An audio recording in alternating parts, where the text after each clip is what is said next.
Hi, I'm Tim Rubble, and welcome to another episode of Adventure Athlete. Friday, 5 o'clock, working and finishing up now on the Humvee high-low camper. Got a lot done in the last 3 days since the last video. So kind of show you what, a little bit of a recap, but got the seat sliders in. Did that on Tuesday. The harness is in. And I got the refrigerator there now tacked in place. That may be massaged a little bit because I feel like it's kind of at a weird angle. Although it measures out correctly, it just kind of looks a little funny in there. And I think that's because of these kickers kick down. But Snowmaster is mounted, not permanently. I'm gonna have to move that lower bar back, but I needed something to sit it on to see what it was gonna be. Let's see, I got all of this framed in. I got this Herculine, so that's a nice little, gonna be a nice little hatch there. I may make another little valance piece here, maybe not, I don't know.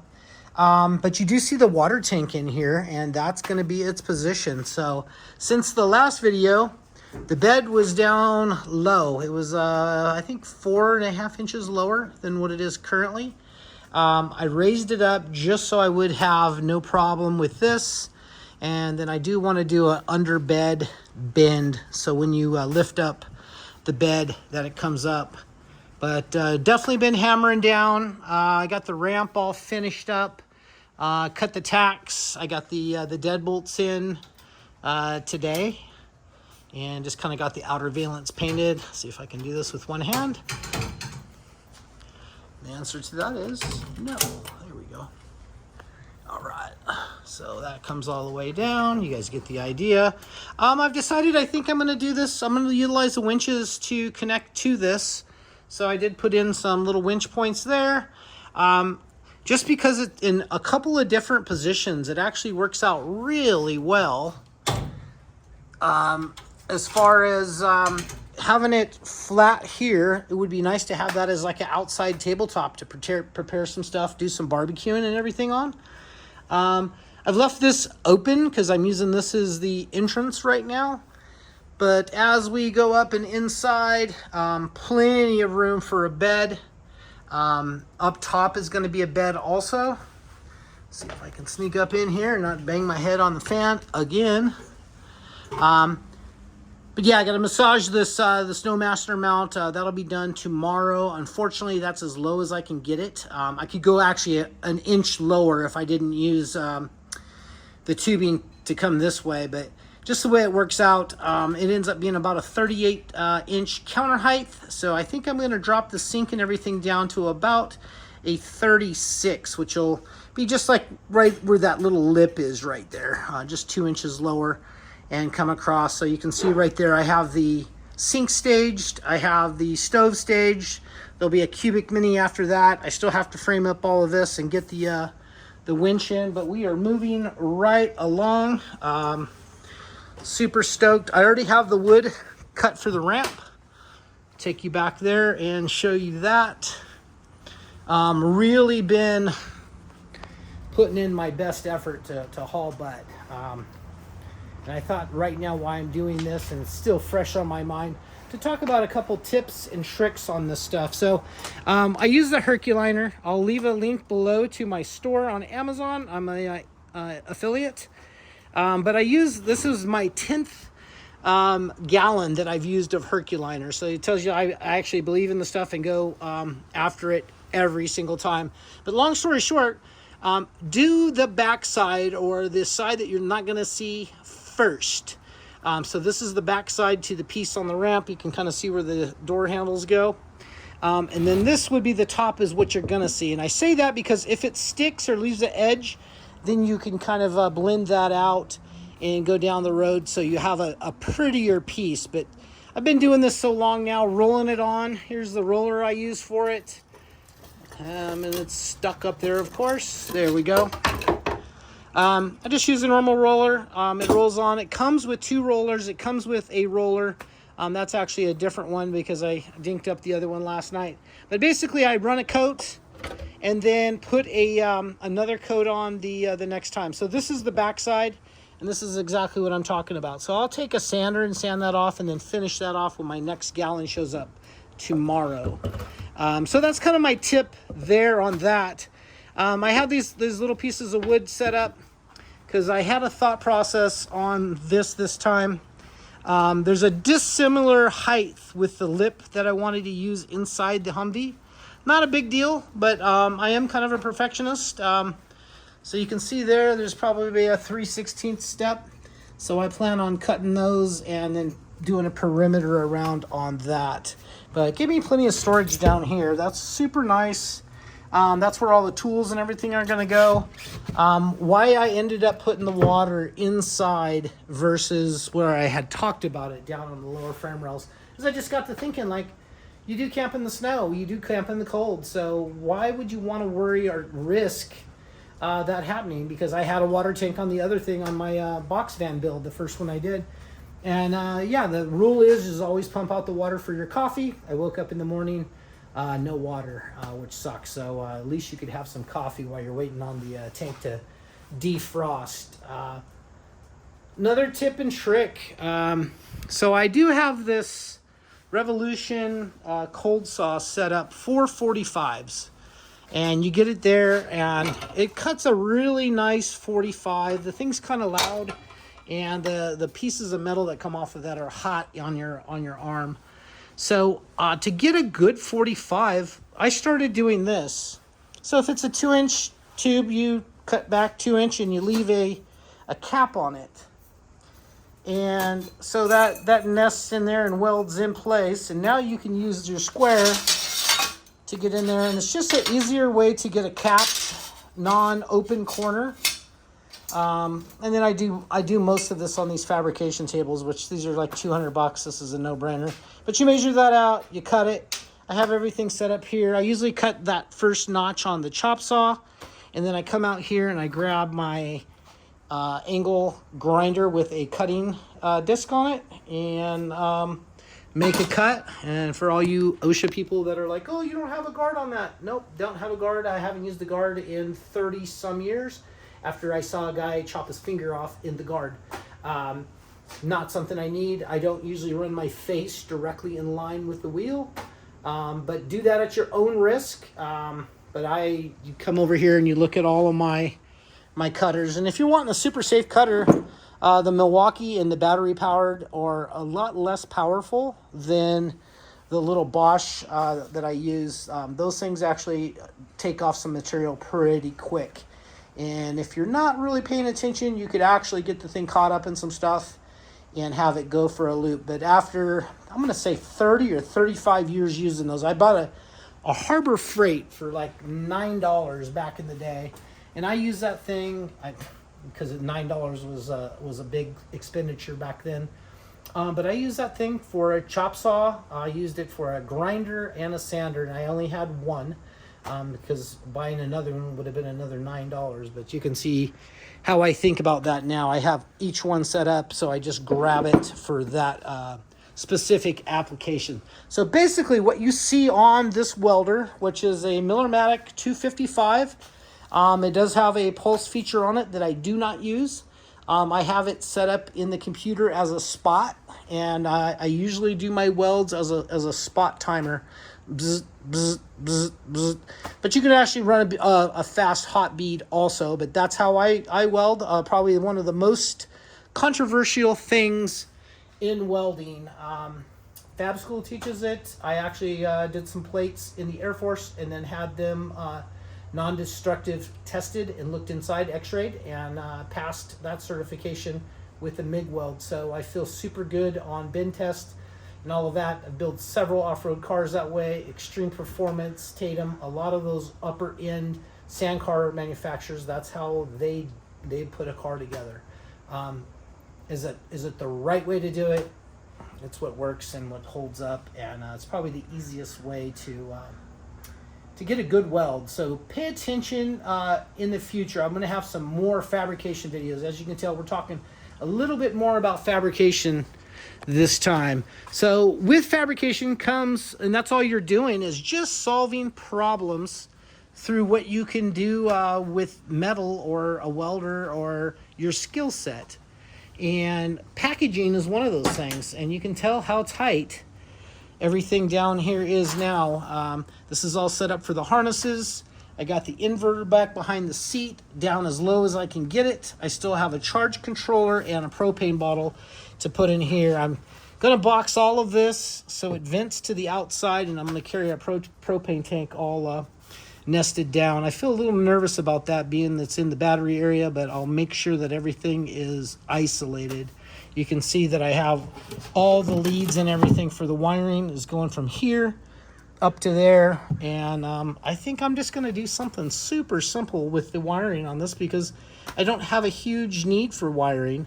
So I have 4 ports available for 110, and I think I am just going to take a cord with a what's that called? You tell me. It's got the grounded feature on it. Let me see, I can find one of those right in here. And you can buy these off of Amazon with the cool little USB ports and everything. But this little thing is what I'm talking about. A power strip, but this one actually doesn't have a fault on it, which I'll get one of those. And a heavier cord. They make heavier duty ones, just like the ones I use in Oscar Mike. But process-wise, that's what I'm thinking. Packaging is always tough, no matter what size rig you're building. Packaging is always something when, you got to put a bathroom. And, just talk about what you need. A comfortable place to sit, a place to sleep, place to maybe keep some stuff cold. I know a lot of people don't even do a refrigerator. I need a refrigerator, sink, stove. It's nice to have an oven if you want to cook a pizza or something out. Especially on a cold day, I appreciate like a lasagna or something. But anyway, and then this will have the little cubic mini in it. Another thing that I'm thinking, and I'll take you down this process right now. I set this up where this roof height is just a little lower than 4 feet. I think it's like 46 inches, so 2 inches shorter. And I basically bought these heavy duty, really super trick linear actuators. You can just tell by the size of these things.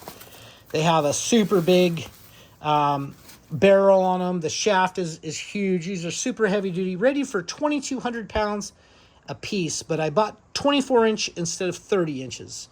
And then I thought, well, maybe I should buy some 30s. So I bought some 30s, and there's a big difference. Like these have like I think these are like an 800 pound. They have a duty cycle. These are made for like lifting up plows and different industrial stuff. Super neat. I'll walk over here to the other side here while we're kind of talking about that. But look at the difference in shaft size. Does shaft size matter? But yeah, what a big difference in these right here. I think what I'm going to do, and why I'm going down this path, I do not have the money to rebuy these at $486 a piece to get the 30-inch stroke that I need. I think what I'm going to do is just set everything up where the roof's a little bit higher. I'm at 7 foot 3 inches, and I think I'm going to go to 7 foot 5 inches. And so as that strokes up, I believe with everything that I have set up, I should have just about a 6 foot. I'm 6'3". Not going to be the best, but you can put your head down. You're not really walking around a whole lot in this rig. You'll stand up to put your pants on and stuff. But there's plenty of people that actually live in a low type van like this. I don't know if I mentioned that up that crossbar up there, there's going to be another bed there. So I think I mentioned that last video. But this is pretty much the layout. I'll have an upper box that'll stick out to the feet. And then I'll have the little bins that kind of go through there. Still a little bit of room for a motorcycle in here. Kind of running short, but that I think it'll actually work. Probably the bike that I'll take with me on this would be the electric motion. Or I have 3 hitch points in the back. I can put an outside bike, as much as I hate to do that. But yeah, this thing still hinges up, no longer friction fit. And I've come up with a name of this rig. The last one.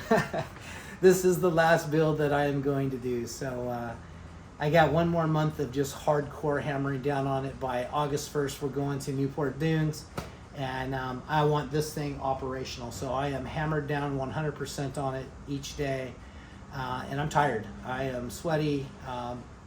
Every day I'm burnt, bleeding, careful as can be, but it's just what happens. It's just part of this deal.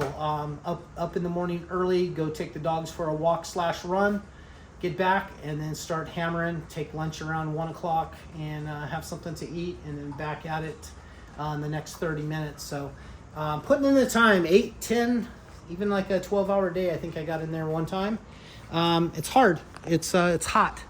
But I love how it's turning out, and I can see this whole thing coming together. So thought process on, I still have it for sale for $40. I think whoever did not jump on that lost out, especially with the armored doors and glass. I think I am far enough along now where I am pulling it off first thing in the morning. So if somehow tonight somebody shows up with 40K, they can drive this thing away with the stuff that I have for it. If not, I'm going to finish it, and it's going to be $125,000, $150,000 build, and is what it is. I mean, I got the Sherpa 18K winch for it, 24 volt ARB compressors. I'm set up to do CTIS, ARBs. Kind of just got the dream build with parts on the shelf. The big things coming. I'm hoping my plasma cutter sells, and even my TIG. I got about another probably $2,000 in materials to go buy. And that's going to be the 40 thousandths painted aluminum. It's going to be white like all the other rigs. But I got to do the aluminum, on inside. This will be wood, and this will be wood.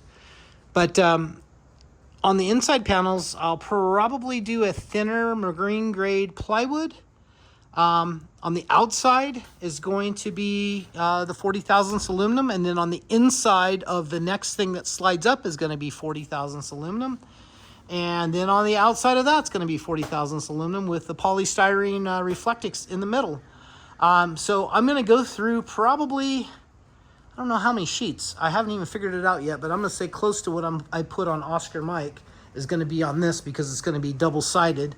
And then once this area travels up, I'll have to make some fold-up little deals that'll have inners and outers on that also. So a lot of work still ahead of me, but, I get that outer shell, get this skinned, get the outer shell on and skinned, and hooked up to the linear actuators, which, by the way, I think I did this in the last video. I had the lighter weight 30-inch strokes out here. I'm going to run a linear actuator on that, a linear actuator on that, and then I'm going to do a linear actuator right here, and then it's twin on the other side as the countertop terminates. So just keep everything as tight as possible, but that's my thought process right now. Another alternate location would be right on the corners there of the where the door opens, but I want to run the winches are going to be here.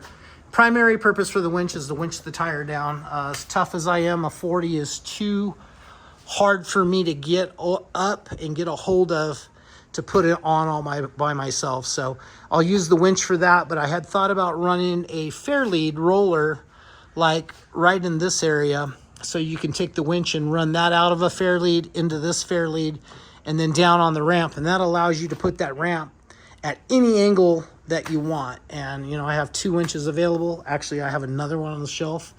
But it is what it is. I'll figure that out as we go. And that's what I'm trying to get about fabrication is, you may get it right the first time. You might be just the smartest cookie in the box. I doubt it. We're all going to make mistakes, and it's just going through, cutting stuff off, seeing things, and then changing your thought process on things. So this is my 4th major big build, and I've seen a lot of things, and I still make plenty of mistakes. If we go over here to this little pile, these, including this one, these are wrong cuts. This is the legs. I made 4 of them, and I've repurposed 2 of them already. But you just don't throw away your scraps. That was the leg for the bed, and I'm able to use those little pieces. So I just keep things, and I also try to keep little things so when the guys come over and they want to learn how to weld, we got scrap material that I can kind of show them how to weld on, whether that's MIG, TIG, whatever process it's going to be. Anyway, thank you guys for watching so much. I really appreciate all your comments. The last video really did well, and it was because you guys took the time to comment. So thank you so much. Had one hater on there. I asked, he told me the bed's not going to work like that. I don't know what he meant by that. I came to him on a positive.